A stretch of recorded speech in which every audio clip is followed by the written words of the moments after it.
ভারতবর্ষের যে ইতিহাসে যে কাহিনী যেটা আমরা জানি যে ব্রিটিশরা ইংরেজরা আমাদের ওপর যে 200 বছর ধরে যে রাজত্ব করেছিল, সেই ব্রিটিশরা কিন্তু কখনোই রোমান ক্যাথলিক চার্চের ছিল না, কারণ সেই ব্রিটিশরা ছিল হচ্ছে প্রোটেস্ট্যান্ট চার্চের।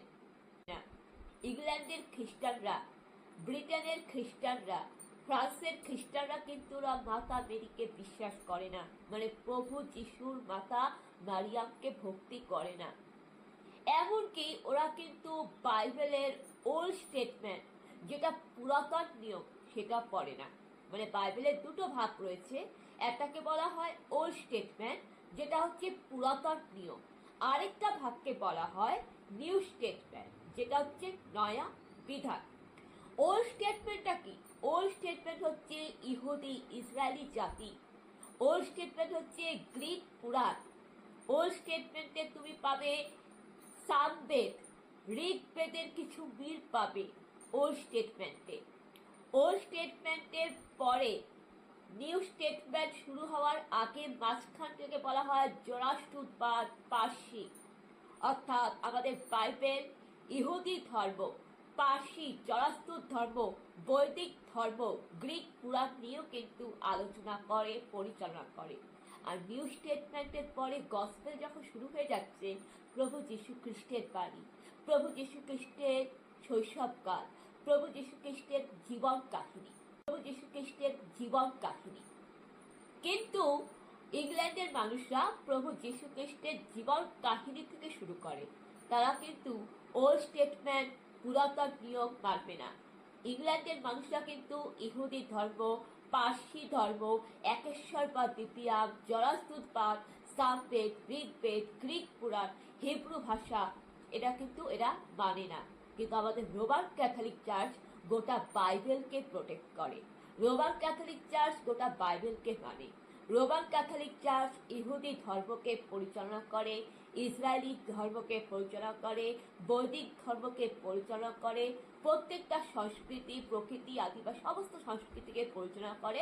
সেটা হচ্ছে রোমান ক্যাথলিক চার্চ, যেটা বাইবেলের ওল্ড স্টেটমেন্টও পড়বে, নিউ স্টেটমেন্টও পড়বে, প্রত্যেকটা ভাগ পড়বে, মাতা মেরিকে বিশ্বাস করে, জোসেফের পূজা করে, মেরি মাতার পূজা করে। তাই আমরা হলাম রোমান ক্যাথলিক, আর ব্রিটিশরা হলো হচ্ছে প্রোটেস্ট্যান্ট চার্চ, যারা মাতা মেরিকে মানে না, বাইবেলের পুরো ভাগ মানে না, বাইবেলের নতুন নিয়ম গসপেলকে এরা মানে। তো এটা হচ্ছে ভাগ। আরেকটা ভাগ আছে আসিয়ার ভাগ, আবার মধ্য এশিয়ার অঞ্চলের খ্রিস্টান, আমেরিকার অস্ট্রেলিয়ান খ্রিস্টান, এইভাবে 7টা মণ্ডলী, অর্থাৎ এইভাবে খ্রিস্টান সমাজকে 7টা মণ্ডলীতে ভাগ করা হয়েছে। তার কারণ 7টা স্বর্গদূত রয়েছে, 7টা সমুদ্র রয়েছে, 7টা মহাদেশ রয়েছে, ঠিক সেইভাবে 7টা খ্রিস্ট মণ্ডলী রয়েছে। আর ইতিহাসের আরো একটা সত্যি কথা বলি, যে যীশু খ্রিস্টকে যারা ক্রুশে দিয়েছিলেন, তারাই এখন প্রোটেস্ট্যান্ট চার্চ তৈরি করেছে। প্রভু যীশু খ্রিস্টকে ক্রুশে দিয়েছিল ফারিসিরা, ফারিসিরাই এখন প্রোটেস্ট্যান্ট চার্চে বিলং করে, যারা একসময় জিজাস ক্রাইস্টকে ক্রুশে দিয়েছিলেন। জিজাস ক্রাইস্টকে যখন ক্রুশে দেওয়া হয়, তখন রোমান সম্রাট রাজা হেরোদের কাছে তাকে নিয়ে যাওয়া হয়েছিল বিচারের সময়। রাজা হেরোদ তাকে অক্টোপাসের কাছে নিয়ে যায়, অক্টোপাস থেকে শুরু করে তাকে পিলাতুসের কাছে নিয়ে যাওয়া হয়। সান্ত রাজা পিলাতুস তাকে ক্রুশে দণ্ড দেয়। তো এইভাবে কিন্তু প্রভু যীশু খ্রিস্টকে রাজার এক দরবার থেকে আরেক দরবারে তাকে নিয়ে যাওয়া হয়েছিল। এই যে রাজা হেরোদ, রাজা পিলাতুসের কথা বললাম, এরা কিন্তু রোমান সম্রাট ছিল। আর এই রোমান সম্রাট হচ্ছে ব্রিটিশরা। ব্রিটিশরা একসময় রোমান সম্রাট ছিল। তখন গোটা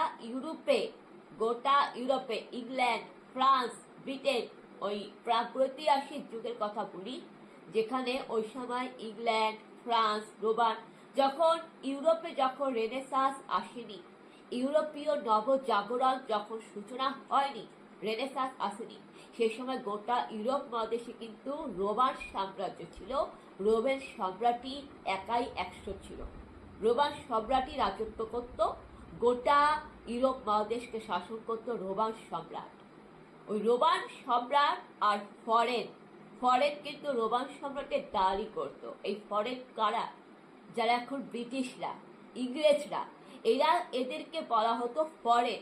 যেটা বাইবেলে লেখা আছে, বাইবেলে ব্রিটিশদেরকে বলা হতো ফরেন। আপনারা গুগল সার্চ করবেন, কিন্তু বন্ধুরা এখন বর্তমানে কিন্তু সব গুগলে কিন্তু সব কথা লেখা থাকে না। তার কারণ আমি যদি বলি, বিজ্ঞান যেমন আশীর্বাদ, বিজ্ঞান কিন্তু আবার অভিশাপও বটে। তাই গুগলে যে সব কথা সত্যি নাও থাকতে পারে, অনেকটা মিথ্যাচারও হতে পারে। এখন এআই দিয়ে তো নানারকম জালিয়াতি হচ্ছে, এআই দিয়ে নানারকম খারাপ দিকও আছে, এআই যুগের খারাপ দিকও আছে, ভালো দিকও আছে। গুগলে কিন্তু অনেক সময় মিথ্যাচারও আসে, আবার সত্যিটাও আসে। বলতে গেলে বিজ্ঞান আশীর্বাদ অভিশাপ। তাই আপনাদের একটু বুঝতে হবে যে কোনটা সঠিক আর কোনটা ঠিক। আপনারা ভালো থাকবেন, সুস্থ থাকবেন। আপনারা ভালো থাকুন, সুস্থ থাকুন, আর এই ভিডিওটা শেয়ার করুন, আপনারা রেখে দিন আপনাদের কাছে। সবাইকে নমস্কার, জয় যিশু।